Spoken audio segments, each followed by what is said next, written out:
Hello out there, I'm on the air, it's StarCraft 2 tonight, the game is prepped, recordings on, mics in front of my face, TVT, epic game, Delta, quadrants of place. Okay, so that was my song for all you guys, I love you. Anyways, yeah, this is going to be day 6, game 2 of this tournament, SC2Casts.com's first invitational, sponsored and brought to you by SC2Casts.com, your source of info on all the most recent casts, commentators, events, and pro games. I am your host, the epic creator of that song, although I did steal the tempo slash beat from Hockey Night in Canada. But if you're not from Canada, you probably wouldn't have known that. Anyways, Shicky SC, thank you for tuning in, and big shout out to starcraftworld.it for all the organizational efforts. And yeah, game 2, Group B, day 6, between the yellow Terran here spawning at the bottom left-hand corner, ClouD, who is up 1-0 in the series, I do believe. Yes, ClouD is up 1-0, and BratOK spawning at the top right-hand corner, the red Terran, and yeah, once again, this is on Delta Quadrant, if you didn't catch that in the song, or you just found it annoying and fast-forwarded. But both players look to be opening with somewhat of the same build they opened with in the first game, with a 10 supply, 12 racks, and then either 12 or 13 refinery. I don't remember which it is, but it's you start your refinery right after your barracks, and it gives you enough time to pump out your orbital, a marine, and then you have enough for your factory. So... oh, Toss left the game. Oh, he was just an observer. Right. Yes. Big shout out to Toss, actually. He's always the one that's observing the games, getting the replays, and organizing it. So shout out to him. He's on the European server. If you're not on the European server, you cannot find him. But, yeah, game 1 was fairly interesting on Scrap Station. ClouD took the game with a little bit of tank play, but most of it was Bioball. He had a key point defense drone, which did protect a lot of his units from the marauders that BratOK did have, and that gave him the upper edge to allow his marines to DPS enough and break through the army and into the natural expansion. And once he got even close to the natural, he kind of had him confined into his main base, and BratOK just GG'd. So we'll have to maybe see the same type of play here in game 2.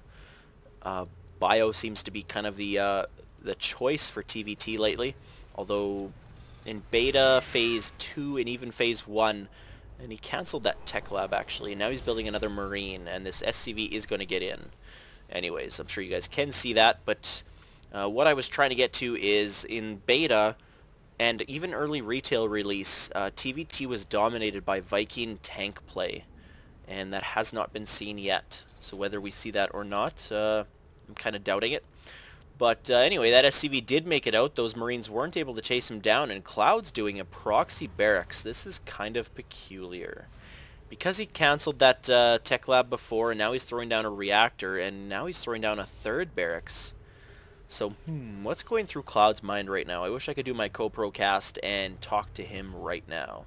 Although I don't see this being used as really much of an offensive thing. He could be just using it to scout, as it looks like he's saving up his minerals, and he might try to do an early expansion, although usually people will forego the second...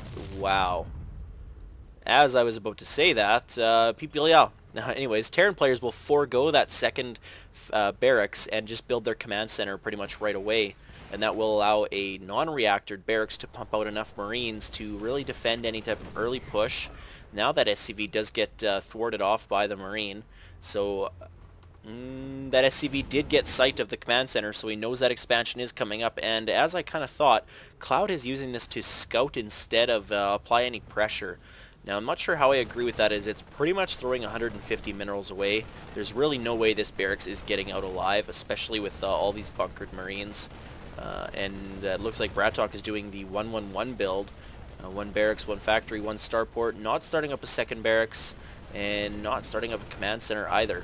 He did get a Hellion out in the field, no tech lab or no add-ons for either of the factory or the barracks, so not really sure what he's going to be going for. And ooh, tech lab, so I'll bet you it's Banshees. Yes, Banshee. At the same time, excuse me, he did save up enough gas for Cloak. Of course, that barracks did die. It was just about to be roasted. And it goes down. The command center is finished. It's just morphed into an orbital.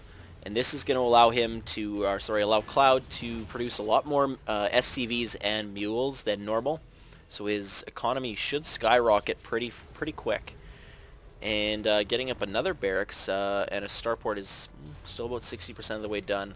I don't expect him to lift this off to this area yet. It'll be a little too vulnerable this early in the game, and it's really not going to provide any benefit until this base is completely saturated, although it is pretty much fully saturated. So he may be lifting that off right away, but looks like he's going to produce a couple SCVs. He threw down that mule, and now he's starting up infantry level 1 upgrades for, obviously, for his infantry out of the engineering bay. And this first Banshee is coming out. It does not have cloak yet. It is almost finished.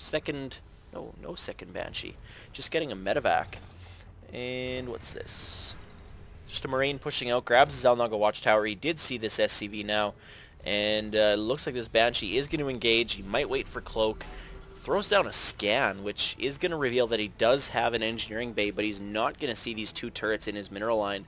That's a little bit of a problem, because once he goes in, even with cloak, he is going to get seen, and these Marines preemptively were running in that direction, because of that scan, he knew something was coming, whether it was a drop or this kind of harassment with the Banshees. But the Raven is out on the field for ClouD, and these Marines know. I thought they were going to be able to take that Banshee out, but he scoots away with 8 HP. That is just, 20 HP. That is not a lot. But nonetheless, he does get out, and he will get back to be repaired. And now transferring some workers, he is about to land on orbital command at his expansion. At the same time, though, BratOK is doing the same, and he chose to go for the little more defended route.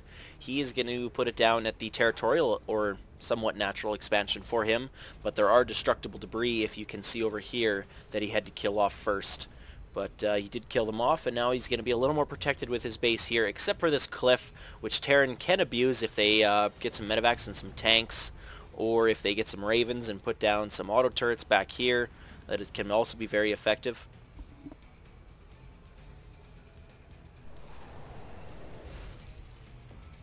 Sorry, needed to grab a drink real quick. Getting a little bit parched, and my phone's going off. Great, anyways.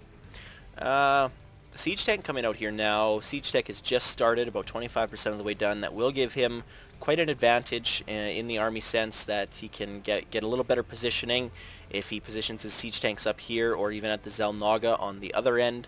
He will have the high ground advantage, or site advantage, I guess you'd say. The high ground only applies to this area. But more Siege Tanks being produced. Siege Tech is almost finished, and he is also producing medevacs. So rather interesting. Still going for more of a bio play with medevacs, keeping that Raven on the field for extra sight and for detection. And now coming back out with this Banshee that almost died. And it looks like he's not going to get really any more harassment off. If he cloaks in time, he might be able to take out a Marine or 2. But I know he did have a Raven. It is with his main army.